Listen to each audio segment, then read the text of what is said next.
একটা কোয়েশ্চেনের উত্তর নেই যে শেখ মুজিব বেশি খারাপ মানুষ ছিল না শেখ হাসিনা বেশি খারাপ ছিল স্যার? দেখো অ্যাকচুয়ালি শেখ হাসিনা তো তখন খুবই ছোট, তার সাথে তেমন একটা ইন্টারেকশন ছিল না, বিয়ে হয়ে গেছে বাজারের সাথে, কিন্তু আমি দেখতাম যে প্রত্যেকদিন রাত্রেই মায়ের সাথে হেঁটে আইতো মুজিব ভাই, আমার বেগম মুজিব খাওয়াই টাওয়াই বলে পাঠাই দিত। আচ্ছা,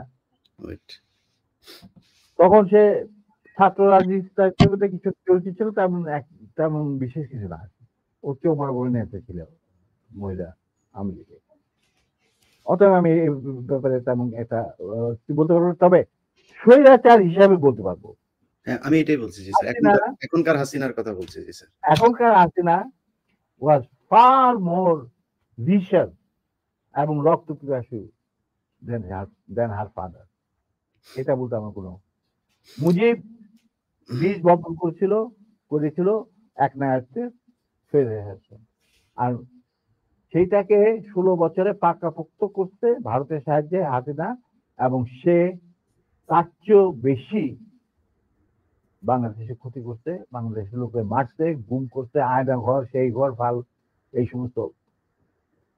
অতএব তার কীর্তিকলাপ মুজিবের তুলনায় হাজার গুণ বেশি।